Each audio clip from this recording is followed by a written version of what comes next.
Case वापस ले लो और लड़की को भेज दिया। मैंने मना कर दिया, मैंने केस चल रहा है, उसमें मैं कुछ नहीं कर सकता हूँ। पास में डंडा लाठी था तो उन्होंने मेरे ऊपर वार कर दिया। तो उन्होंने गाली दे के कहा कि ये नहीं मानेंगे और इनको ठीक कर दो। फिर उन्होंने लाठी डंडा चलाया मेरे ऊपर। कहीं कुछ काम कर ही नहीं रहे हैं सब।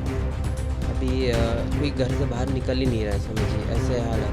अभी जो है, नहीं तो अभी केस वापस ले लो, नहीं तो आपके घर वालों को भी मार देंगे। नमस्कार दोस्तों, मेरा नाम है मेघा हिंदुस्तानी और आप देख रहे हैं Delhi up to date news. Delhi में अपराधों की संख्या दिन ब दिन बढ़ती जा रही है और इसी क्रम में अगर मैं महिलाओं के खिलाफ हो रहे अत्याचार की बात करूं तो वो भी कम होने का नाम नहीं ले रहा है। अत्याचारों और अपराधों की ही बात के सिलसिले में अगर मैं आज बात करूं तो हम बात करने वाले हैं इसरार अहमद जी से। क्या हुआ उनके साथ, उनकी मुंह जुबानी आप खुद सुनिएगा, लेकिन उनकी हालत इस वक्त क्या है आप ये कैमरे के माध्यम से खुद देख सकते हैं। पूरी रिपोर्ट आपको बताई जाएगी, लेकिन इससे पहले आप इसरार अहमद जी की मुंह जुबानी उनकी कहानी सुनिए। फिर आपको यह भी बताया जाएगा कि किस प्रकार से प्रशासन जो है वो इतना बहरा हो चुका है कि बार बार बताने और बार बार उनके पास जाने के बावजूद सहायता नहीं मिलती है। तो ऐसे में आम आदमी की सुरक्षा पर एक बहुत बड़ा प्रश्न चिन्ह लग जाता है। इसी से संबंधित हम इसरार अहमद जी से बात के सिलसिले को शुरू करते हैं। सर, वो घटनाक्रम बताइए जो आपके साथ उस दिन हुआ, तारीख बताइए और क्या कुछ हुआ उस दिन। मेरा 2 तारीख को मैं शॉप बंद कर करके आ रहा था रास्ते में सर्विस रोड से। उधर थोड़ा सा आगे जाम लगा हुआ था, गाड़ी वाड़ी खड़ी हुई थी। मैं फिर मेन रोड पे आया। मेन रोड पे मैंने रिक्शे का इंतज़ार करा। फिर जब रिक्शा नहीं मिला तो फिर मैं आगे थोड़ा बढ़ा तो एक शख्स मिला मुझे, अननोन आदमी कोई। तो उसने मुझसे कंबल के बारे में सिलसिले में पूछा, कहने लगा आपकी शॉप है, आप कंबल बेचते हैं क्या? मैंने कहा हाँ मैं बेचता हूँ। और अब कहने क्या रेट है? मैंने कहा रेट का तो कल आ जाइए, शॉप खोलेगी तब मैं बता दूंगा जो चाहिए। कहने लगा नहीं हमें बांटने के लिए चाहिए। मैंने कहा जब भी जो बांटने के चाहिए तो मैं आपको सही रेट में लगा के दे दूँगा। तो फिर थोड़ी देर चलते हैं तो फिर वो मेरे लड़की के बारे में पूछता कि आपका कोई महरौली वालों से मैटर चल रहा है क्या? तो मैंने कहा हाँ चल रहा है, तुम्हें क्या लेना देना उससे? कहने लगे नहीं वो मेरा आपका दामाद जो है मेरा दो मिलने वाला है, रिश्तेदार है।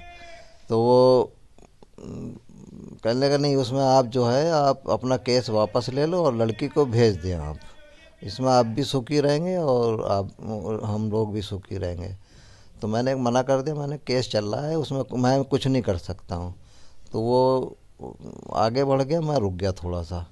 मैं रुकने के बाद मैं थोड़ा सा पीछे आ गया। फिर मैं दूसरी रोड पे गया तो फिर देखा वो गायब हो गया वहाँ से। फिर मैंने सोचा आगे अलसिफा है, वहाँ पे लोग खड़े हुए हैं, थोड़ा सा चहल पहल है। तो मैं आगे बढ़ने के लिए अपने घर की ओर निकला। तो फिर मैं सर्विस रोड पे गया। मैंने कहा चलो इधर से जाता हूँ। उधर आगे मैंने देखा 4-6 लोग, आगे पीछे 2-4 लोग ऐसे खड़े हुए हैं। तो फिर मैं वहाँ से एक पुलिया पड़ती है रेसिडेंस के पास से, वहाँ से मैं फिर मेन रोड पे आया। मेन रोड पे आते ही वहाँ पे थोड़ी सी झाड़ियाँ थीं, उन्होंने वहाँ पे फिर मिल गया वही आदमी। फिर उसने सबको बुला लिया, जिसमें मेरा दामाद और उसके वालिद और 2 भाई और एक उसका बहनोई था। उसके मेरे लड़के के बाद बाप के पास में डंडा लाठी था तो उन्होंने मेरे ऊपर वार कर दिया। मतलब सबसे पहले जो आपकी पहचान की गई कि आप कौन है, शायद उनको मालूम तो जाहिर तौर पर होगा, लेकिन फिर भी एक कंफर्मेशन के लिए आपसे बातचीत की गई। फिर उसके बाद आपको जो है नसीहत भी दी गई, लेकिन फिर आपने मना कर दिया तो उन्होंने जो है ये वार किया और उन्होंने जो है सबको बुला लिया। हाँ, फिर मुझसे कहा, कहने लगा नहीं ये वापस ले लो आप और लड़की को भेज दो। मैंने फिर भी मना कर दिया। तो उन्होंने गाली दे के कहा, कहने लगे ये नहीं मानेंगे और इनको ठीक कर दो। फिर उन्होंने लाठी डंडा चलाया मेरे ऊपर और मैं थोड़ा सा लड़खड़ा के थोड़ा सा गिरने को हुआ। फिर मैं संभला। फिर उसने नाजिर ने, मेरे दामाद ने चाकू निकाल के मेरे ऊपर वार कर दिया, हमला कर दिया। हमला करने के बाद मैंने हाथ से सपोर्ट से उसे पकड़ा तो मेरे हाथ में भी ज़ख़म हुआ और मेरे पेट में जैकेट वैकेट पहन रखी थी, उसमें ये समझा कि वो लग गया इनके पेट में। फिर जब मेरी चीख निकली चाकू लगने के बाद, वो चलाता रहा, मैं चिल्लाता रहा ऐसे ही। तो फिर उसके बाद उसके बाप ने एक पत्थर उठा के मेरे सर पे मार दिया, जो मैं बेहोश हो के गिर पड़ा। और फिर उसके बाद मुझे मालूम नहीं रहा मैं क्या। फिर मुझे 20 मिनट बाद होश आया, 20-22 मिनट बाद जैसे भी। फिर मैंने अपने दामाद को फ़ोन करा, बड़े वाले को। वो आए, उन्होंने अपने मेरी छोटी लड़की की नंद और नंदोई रहते हैं, उसका भाई, वो आए जल्दी से। उन्होंने वो ढूंढ रहे थे, जबकि मेरे दामाद को मैं दिखाई नहीं दिया, अंधेरा था वहाँ पे, झाड़ी थी। तो वो ढूंढते ढूंढते वो पैदल थे, उन्होंने देखा मुझे। फिर वो मुझे वहाँ पे एडमिट करा गया। फिर वहाँ पे 100 नंबर पे कॉल करने के बाद वो सिपाही आया था वहाँ पे, उनने पूछा मुझसे, वो लिख के ले गया वहाँ से, और कहने लगा अभी बताने की स्थिति में नहीं है, फिर मैं कर लेता हूँ इसका। आपको कोई भी सहायता पुलिस की तरफ से भी नहीं दी गई। तो जब आप पर जो हमला हुआ उस समय लोग मौजूद थे वहाँ पर या सुनसान इलाका? सुनसान इलाका था, वहाँ पे कोई नहीं था। जब आपको होश आया तो आपने मदद के लिए पुकार मांगी या कोई आया? एक विकलांग से जा रहा था व्हील चेयर से, वो रुका, उनने देखा मैंने के रुक के मेरी मदद कर दो, हॉस्पिटल वो क्या नाम पुलिस स्टेशन जाके ज़रा खबर कर दो। वो घबरा गया, जाने क्या हुआ, वो चला गया वहाँ से। इतनी बात फिर मेरे वो रिश्तेदार वगैरह आ गए। जी, मतलब सुनसान इलाके में जो आप एक बार चोट दिखा सकते हैं दर्शकों को, ताकि पता चल जाए कि किस प्रकार से जो है निर्मम तरीके से चीज़ की गई और वो भी सुनसान इलाका किया गया। देखिए, आप देख सकते हैं कैमरे के माध्यम से, आप देख सकते हैं कि किस प्रकार से चोटें जो है ये चाकू की कितनी बार जो है मारा गया। हालांकि उनको ऐसा लग रहा था कि चाकू पेट में जा रही है, लेकिन जो है खुदा की रहमत रही कि जो चाकू है वो पेट में ना जाकर वो साइड में लगा। इसीलिए हम इस वक्त आपको दिखा पा रहे हैं कैसे किस प्रकार से जो है चाकुओं के वार से जो है घायल, और शायद मारने की पूरी फुल प्रूफ प्लानिंग में वो लोग आए थे। यही कारण है कि पहले पहचान की गई। ये हाथ में भी मेरे लगा था इसमें जी, उस टाइम पे, जिससे सपोर्ट मिलके बाहर निकल गया। तो आप बचा रहे थे चाकू को, जो आप साइड में कर रहे थे, तो उस दौरान देख सकते हैं आप हाथों में भी चोट लगी है। और यहाँ पर आप देख सकते हैं पेट के इस हिस्से में ये जो पत्थर मारा गया था उनके द्वारा, ये माथे पे। शरीर के अलग अलग भागों में आप देख सकते हैं कि किस प्रकार से हमलावरों ने जो है पेट पे, हाथ पे, ये डंडा लगा, ये देखिए ये डंडा लगा, ये स्वेलिंग है। चाकू, डंडा, पत्थर, तमाम जो उनके हथियार थे उनसे जो है घायल और मारने की जो है कोशिश पूरी तरीके से की गई। सुनसान इलाके में ये चीज़ की गई ताकि जो है किसी भी तरीके की मदद ना मिल सके, और जो है ये बेहोश हो जाते हैं। उसके बाद जो है हॉस्पिटल जाते हैं, प्रशासन को भी कहते हैं, लेकिन जैसे ये बता रहे हैं कि प्रशासन से भी किसी भी प्रकार की जो है मदद जो है नहीं मिली, किसी भी प्रकार की कोई भी चीज़ मुहैया नहीं कराई गई। तो आप देख सकते हैं कि प्रशासन, एक तो सबसे पहले ये भी मैं एक बार पूछना चाहूँगी, या CCTV कैमरा से संबंधित बात हुई कि कोई फुटेज निकली, या आपने बाद में पूछा उनसे कि कोई इन्वेस्टिगेशन जो हो रही थी वो आगे बढ़ा या नहीं बढ़ा? वो तो अब क्या कह रहे हैं, हमारी तहकीकात चल रही है और फुटेज वगैरह भी देखेंगे और लोकेशन उनकी देख रहे हैं, ट्रैक कर रहे हैं। जी, तो मतलब यही बात हो गई, यही कह रहे हैं कि इन्वेस्टिगेशन जो है चल रहा है, इसका कब जो है नतीजा आएगा इसके बारे में कोई भी खबर नहीं है, सब कुछ प्रोसीडिंग्स में चल रहा है। तो आप देख सकते हैं कानून व्यवस्था कितनी स्लो है, कितनी जो है रिजिड है। मतलब प्रशासन तक को जो है इस बात की खबर करने के बावजूद कोई भी कदम नहीं उठाया जाता है। लेकिन आपको जो बैक स्टोरी जानना बहुत ज़्यादा ज़रूरी है कि आखिर जो इन पर हमला हुआ है उसका कारण क्या था। जैसे ये बता रहे हैं कि बेटी से संबंधित, बेटी के तलाक से संबंधित विवाद जो है वो चल रहा था। कितने समय से चल रहा था सर ये विवाद? ये है 2019 से। 1 मार्च को शादी हुई थी और 12 मई को हम लड़की को वहाँ से कॉल आता है और हम ले आए थे लड़की को। जब से उनका कॉल नहीं आया कोई भी ना ले जाने के लिए, 2-4-6 बार मीटिंग हुई फैसले के लिए। उस फैसले में भी तय हुआ, कहने लगे चलो सामान वामान जो कुछ है आपका है हमें दे दो, आप अपना ले लो। तो अलहदगी उसके बाद भी फैसला नहीं हो पाया, ना सामान दिया उन्होंने।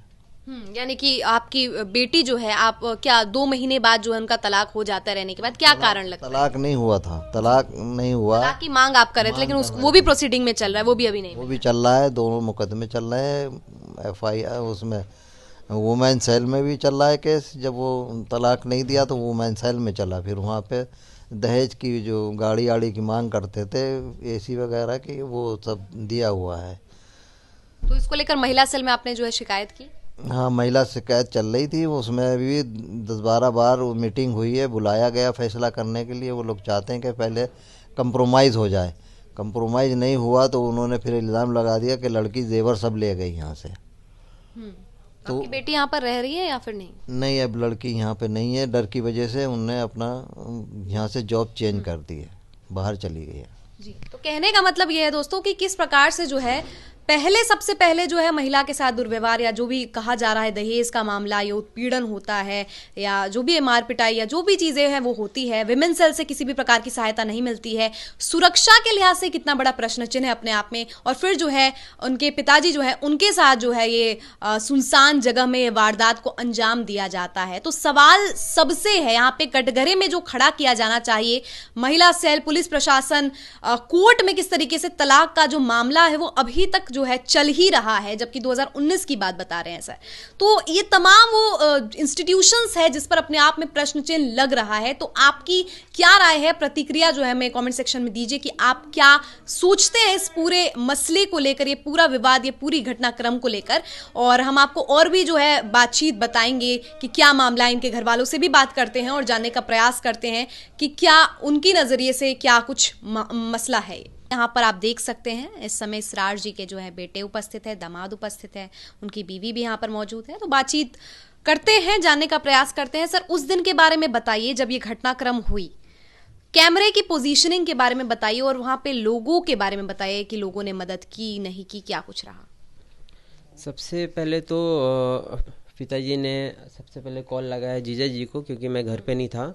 तो ये भागते हुए गए और जो और हमारे रिलेटिव थे पास में, उनको कॉल लगाया।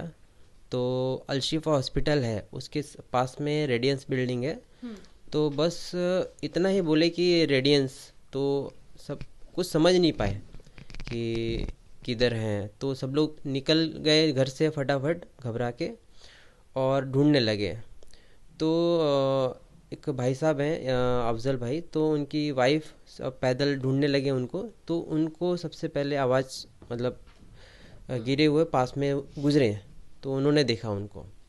तो मेरी फिर सिस्टर, सबसे बड़ी सिस्टर जामिया थाना गई, तो वहाँ बोला कि ऐसा ऐसा हुआ है। और फिर उसके बाद उन्होंने शाहीन बाग थाने भेज दिया, बोले कि ये थाना नहीं लगता है। तो वहाँ पे गए। फिर उतने बीच में दूसरे भाई ने कॉल भी कर दिया था 100 नंबर पे। तो वहाँ से फिर आए, जब तक हॉस्पिटल पहुँच चुके थे व्हील चेयर पे। तो वहाँ का जो कैमरे थे, तो वो मेन रोड पे कोई भी ऐसा कैमरा नहीं था जो आ जाता। तो मैंने काफ़ी 2-3 दिन से काफ़ी देखा सीसीटीवी कैमरे, ऐसा कुछ मिला नहीं अभी तक। और अभी फिर वहाँ हॉस्पिटल में गए, हॉस्पिटल से फिर एम्स के लिए वहाँ मतलब रेफ़र कर दिया। तो वीडियोस जैसा कि आप स्क्रीन पर भी देख सकते हैं कि किस तरीके से जो है रेंज जो है वो सीसीटीवी कैमरे की उस तरीके से नहीं जा रही थी। तो इत्तेफाक देखिए कि वो कैमरा न चलने की वजह से जो है नहीं प्रत्यक्ष तौर पर दिखाई दे पा रहा है कि वो शख्स कौन है। तो शख्स की पहचान उस तरीके से नहीं की जा रही है। हालांकि बताया जा रहा है कि वहां पर जो हॉस्पिटल के जो कर्मचारी या गार्ड कहूँ, उन्होंने भी कहा कि वहां पर जो हलचल हो रही है। तो इसी सिलसिले में जो है इनकी इसरार जी की बीवी से बात करते हैं और जानते हैं कि उनका क्या कहना है इस मसले को लेकर। मैम, आप क्या बता रहे थे कि किस प्रकार से गार्ड को भी कुछ पता चला, कुछ दिखा? ये आई हॉस्पिटल है, तो जब वहाँ गए तो गार्ड कह रहा था कि हाँ रात कुछ हादसा हो तो रहा था, लेकिन वहाँ से रिकॉर्डिंग लेने के लिए उसने मना कर दिया है। ये कह दिया कि दिन दिन की होती है यहाँ पे, मतलब लाइव रिकॉर्डिंग चल रही है, रिकॉर्डर उनके पास नहीं है, तो इसलिए देने से उन्होंने मना कर दिया। जी, तो आपको जब पता चला, सबसे पहले जो आप ही को कॉल आई, तो आप बताइए अपने तरीके से क्या आपको मालूम हुआ? हम एक्चुअली में घर थे, घर पे जैसे चाय पी के हम सोने जा रहे थे, इतने में फ़ोन आता है। फ़ोन आया उधर से कि शफ़ी, मुझे जो है मेहरौली वालों ने मारा है यहाँ। भाई इतनी बात हुई है, बस हम जो है जल्दी से उठे, फिर बाइक उठाई अपने, चल दी वहाँ पर। फिर हमारे पास 11:20-22 पे कॉल आई थी और ये हादसा 10:55 के आसपास हुआ है। तो उस बीच वो थोड़ा बेहोश भी हो गए थे। तो हमें कॉल आने के बाद 15 मिनट के बाद मिले हैं 11:40 पर उनको ढूंढ पाए हम। तब तक वो वहीं पड़े हुए थे नाले के साइड में। उसके बाद हम उनको व्हील चेयर पर उठा के ले गए। व्हील चेयर पर उठाते हुए भी वो उठ नहीं पा रहे थे सही से, और एक हाथ से जो है वो पकड़ रखा था साइड में जहाँ पर चाकू लगा हुआ था। चाकू मार गए थे वो लोग। तो फिर बड़ी मुश्किल से व्हील चेयर पर बिठाया, फिर उसके बाद अंदर हॉस्पिटल में ले गए।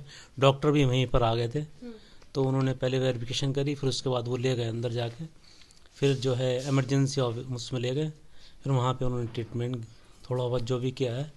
फिर उसके बाद जो है पुलिस वाले आ गए, फिर उसके बाद जो है ट्रॉमा सेंटर में उन्होंने उधर ट्रांसफ़र कर दिया उनको। अभी की अगर मैं वर्तमान स्थिति की बात करूं, तो कैसा महसूस कर रहे होंगे आप लोग कि अभी आप सुरक्षा के लिहाज से मैं बात करूं, आप बाहर जाते हैं, दफ्तर जाते हैं, कामकाज को जाते हैं, तो इस वक्त क्या सुरक्षा के लिहाज से क्या स्थिति है? अभी तो कहीं कुछ काम कर ही नहीं रहे हैं सब। अभी कोई घर से बाहर निकल ही नहीं रहा है, समझिए ऐसे हालत। दोनों जैसे शॉप हैं, जैसे जीजा जी की भी शॉप है तो वो भी बंद है उस दिन से, और हमारी तो है ही बंद। और कुछ भी मतलब एक तरीके से काफ़ी डर है अकेले जाने में। तो जाते हैं कुछ भी काम के लिए गए तो थोड़ा फ़ोन आ जाता है घर से कि जल्दी आ जाओ, कहाँ हो, ये सब मतलब एक तरीके से डर बना हुआ है। क्योंकि वो जो है साथ में धमकी भी दे गए थे मार के कि जो है हम अभी जो है नहीं तो अभी केस वापस ले लो, नहीं तो आपको घर वालों को भी मार देंगे।